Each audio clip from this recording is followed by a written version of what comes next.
নমস্কার। যুক্তি তর্ক সঙ্গে অর্কই আপনাদের স্বাগত। আপনাদের সঙ্গে আমি অর্কপ্রভ সরকার। কংগ্রেসের রুটলেস ওয়ান্ডার কিছু নেতা কার্যত কাকুতি মিনতি করছেন মমতা বন্দ্যোপাধ্যায়ের প্রতি যে দিদি দয়া করে কংগ্রেসের সাথে আসন সমঝোতা করুন। তার মধ্যে সর্বজ্ঞ জয়রাম রমেশ, সুপ্রিয়া সেনেট এরা সব আছেন। জয়রাম রমেশ তো কার্যত পায়ে পড়ে যাওয়া বাকি আছে মমতা বন্দ্যোপাধ্যায়। কিরকম কাকুতি মিনতি করছেন। আর সম্পূর্ণ বিপ্রতীপে রয়েছেন অধীর চৌধুরী সহ প্রদেশের নেতারা। ইডি সিবিআই এর তদন্ত নিয়ে জয়রাম রমেশের বক্তব্য, এখানে তৃণমূল ভিকটিম হচ্ছে ইডি সিবিআই তদন্তে, কেন্দ্রীয় সরকারের প্রতিহিংসা। আর অধীর বাবু বলছেন ইডি সিবিআই যে তদন্ত করছে তদন্তের গতি বাড়ানো উচিত এই রাজ্যে। বামপন্থীরা বলছে আদালতের নির্দেশে তদন্ত হচ্ছে। আসলে আমার যেটা মনে হয়, জয়রাম রমেশ মতো নেতারা যাদের গণভিত্তি নেই, যারা সবসময় পিছনের দরজা দিয়ে সংসদে যেতে চান, মানে উচ্চ কক্ষে যেতে চান, জনগণের দ্বারা নির্বাচিত হওয়ার হিম্মত ধক নেই, এই সমস্ত লোকগুলোকে নির্বাচনে দাঁড় করানো উচিত কংগ্রেস। তাহলে এরা বুঝতে পারবেন কত ধানে কত চাল। এই প্রেক্ষিতে মমতা বন্দ্যোপাধ্যায় কোলাকুলি বলে দিয়েছেন যে তিনি একাই লড়বেন, তিনিই কাপি বিজেপি কে হারাতে। তার সঙ্গে নাকি কংগ্রেসের সম্পর্ক ভালোই ছিল, বিষিয়ে দিয়েছে সিপিএম, যে সিপিএম শূন্য থেকে নাকি মহাশূন্যে যাবে। সেই সিপিএম এর এত ক্ষমতা যে কংগ্রেস থেকে আপনার দলের জন্ম, সেই কংগ্রেসের সঙ্গে আপনার সম্পর্ক বিষিয়ে দেবে। আসলে রাহুল গান্ধীও মমতা বন্দ্যোপাধ্যায়কে রাজনৈতিকভাবে বিশ্বাস করেন না। পারিবারিক সম্পর্ক থাকতে পারে, হাই হ্যালো হতে পারে, দিদিকে সম্মান করলেন, নমস্কার করলেন, টফি দিলেন, বিস্কুট খেলেন, কিন্তু যখন মমতা বন্দ্যোপাধ্যায় দূত হয়ে অভিষেক বন্দ্যোপাধ্যায় রাহুলের কাছে যান সকালবেলা যে বাম সঙ্গ ত্যাগ করার আর্জি নিয়ে, তখন রাহুল তাকে আশ্বস্ত করেননি। তখনই মমতা বন্দ্যোপাধ্যায় খুব রাগ হলো। তিনি মুম্বাইতে ইন্ডিজোটের বৈঠকে, সাংবাদিক বৈঠক না করেই চলে এলেন। তার নাকি বিমান ধরার তাড়া ছিল, তিনি তো ব্যক্তিগত বিমানে গিয়েছিলেন।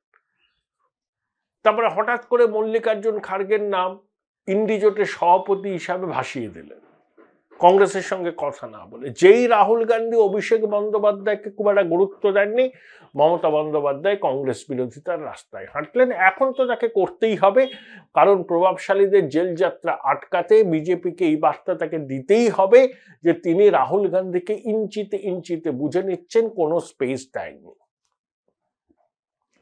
তাহলে কংগ্রেসের সঙ্গে বামেদের জোটের সম্ভাবনা উজ্জ্বল। সঙ্গে বোধহয় আইএসএফ ও যোগ দেবে। অধীর বাবুর আইএসএফ সম্পর্কে অতীতে যে অ্যালার্জি ছিল, সেই অ্যালার্জি নেই। তিনি বলেই যে নওশাদ যদি ডায়মন্ড হারবারে দাঁড়ায়, সামান্য ক্ষমতা হলেও তিনি সর্বান্তকরণে সমর্থন করবেন।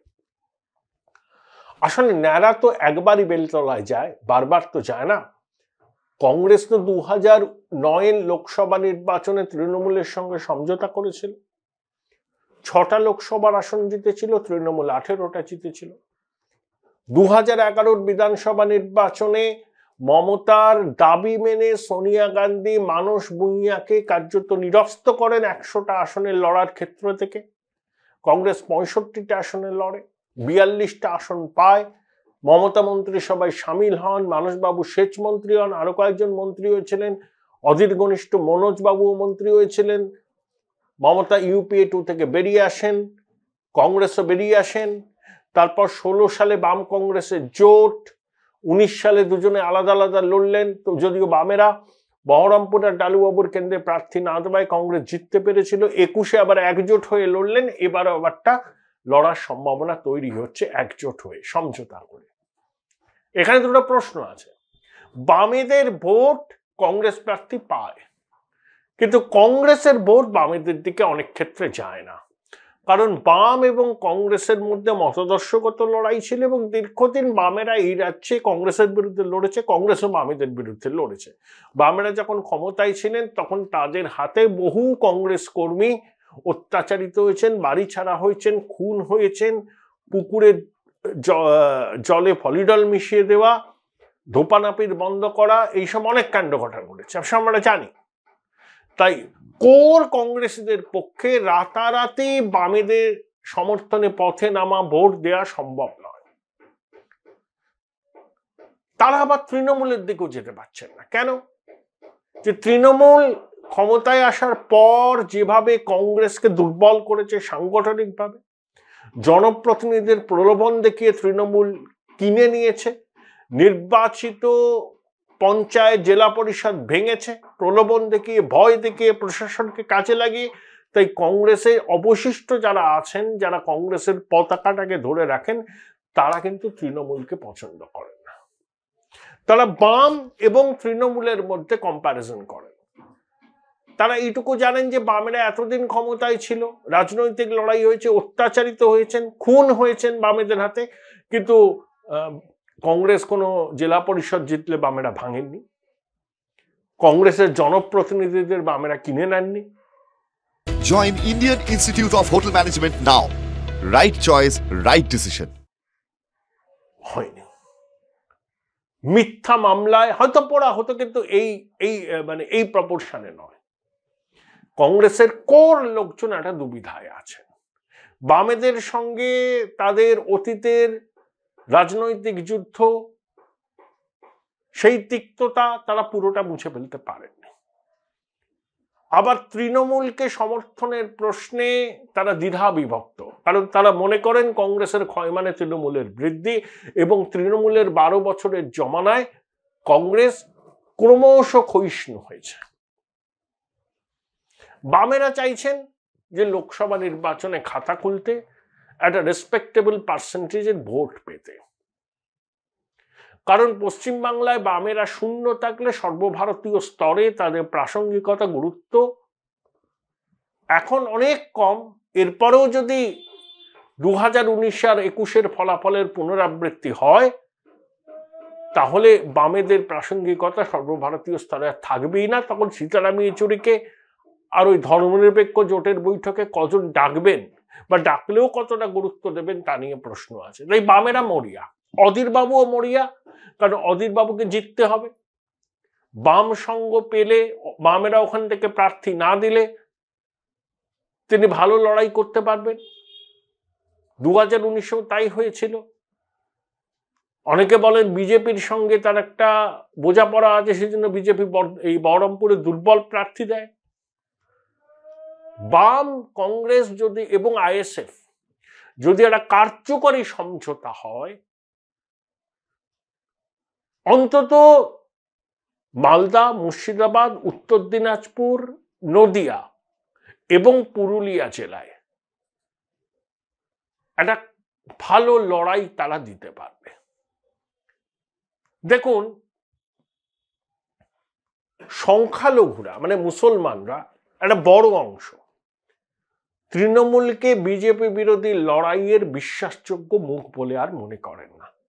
তারা জানেন তৃণমূলের বিজেপি বিরোধী আস্ফালন অনেকটা লোক দেখানো, ভিতরে ভিতরে সবসময় বিজেপিকে বার্তা দেয় তৃণমূল।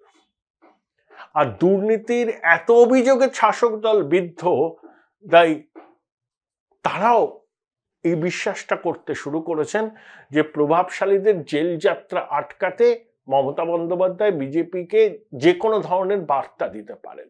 এই যে রাহুল গান্ধীর ন্যায়যাত্রাকে আটকাতে মমতা বন্দ্যোপাধ্যায়ের প্রশাসনের যে সক্রিয়তাটা মুসলমান ভাই বোনেরা ভালোভাবে নেননি। মুর্শিদাবাদে রাহুলের ন্যায় যাত্রায় মানুষের ঢল নেমেছেন। হ্যাঁ, হতে পারে রাহুলকে চোখের সামনে দেখতে, ছবি তুলতে। রাজীব গান্ধী যখন 87 সালে বিধানসভা নির্বাচনের আগে এই রাজ্য চষে বেড়েছিলেন, মধ্যরাতে তাকে দেখতে কাতারে কাতারে মানুষের ভিড়। বিধানসভায় ফলাফল বেরোলে দেখা গেল বামফ্রন্ট 254টা পেয়েছে আর কংগ্রেস পেয়েছে 42টা। কিন্তু 87 আর 2024-এর মধ্যে প্রায় 4 দশকের ব্যবধান। তাই রাহুল গান্ধীকে দেখতে ভিড় হোক বা সমর্থন করতে ভিড় হয়েছে, এবং সংখ্যালঘুরা মুসলমান ভাই বোনদের একটা বড় অংশের মনে মমতা বন্দ্যোপাধ্যায়ের রাহুলের ন্যায়যাত্রাকে আটকানোর এই প্রয়াস তারা ভালোভাবে নেননি। তারা অন্তত এইটুকু জানেন যে দেশের নির্বাচনে কংগ্রেসকে ভোট দিলে কংগ্রেস আর যাই করুক বিজেপির সঙ্গে যাবে না, বামেরাও যাবে না, কিন্তু তৃণমূল তাদের ভোটটা নিয়ে পরোক্ষে বিজেপিকে সাপোর্টও করতে পারে, কারণ তৃণমূলের বিজেপির সঙ্গে ঘর করার পূর্ব অভিজ্ঞতা আছে। তাই বাম কংগ্রেস আইএসএফ এর জোট হলে মালদা, মুর্শিদাবাদ, উত্তর দিনাজপুর, পুরুলিয়া, দক্ষিণ 24 পরগনার একটা অংশে ভালো লড়াই দেবে এবং মুসলমান ভাই বোনেদের ভোট একটা বড় অংশ যদি এই বাম কংগ্রেস আইএসএফ এর জোটের দিকে যায় তাহলে তৃণমূলের কপালে অসীম দুঃখ আছে। বাংলাতে ভোটে মেরুকরণ হয়েছে, অস্বীকার করে লাভ নেই। হিন্দু ভোটে 54% বিজেপি পেয়েছিল 21-এ। সেই হিন্দু ভোটের কনসলিডেশন আরো বাড়বে। মমতা বন্দ্যোপাধ্যায় 21-এ 100টা মুসলমান ভোটের মধ্যে 91টা পেয়েছিলেন।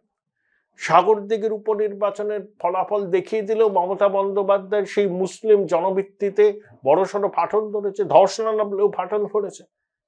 আবার কংগ্রেস, বাম এবং আইএসএফ একসঙ্গে লোকসভা নির্বাচনে সমঝোতা করে লড়লে মুসলমানদের একটা বড় অংশ বিজেপির বিরুদ্ধে তাদের বিশ্বাসযোগ্য বিকল্প হিসাবে গ্রহণ করতে পারে। সেক্ষেত্রে মমতা বন্দ্যোপাধ্যায়ের নির্বাচনী বিপর্যয় অবশ্যম্ভাবী। তাই বাম, কংগ্রেস এবং আইএসএফ জোট পশ্চিমবঙ্গের রাজনীতির খেলাটা কিন্তু জমিয়ে দেবে এবং নওশাদ সিদ্দিকী যেভাবে তরুণ মুসলমান ভাই বোনদের সমর্থন পাচ্ছেন, ডায়মন্ড হারবার লোকসভা কেন্দ্রে কয়েকদিন আগে তিনি গিয়েছিলেন, স্বতঃস্ফূর্তভাবে মানুষ তার কথা শুনতে এসছেন। তিনি একে ফুরফুরা শরীফের পীরজাদা এবং রাজনীতিতে দিনের পর দিন পরিণত হচ্ছেন। তাহলে বাম কংগ্রেস আইএসএফ জোট পশ্চিমবঙ্গের লোকসভা নির্বাচনে অনেক ক্ষেত্রে নির্ণায়ক ভূমিকা নিতে পারে। আপাতত এইটুকু বাম কংগ্রেস আইএসএফ জোটের ভবিষ্যৎ নিয়ে বলা যায়।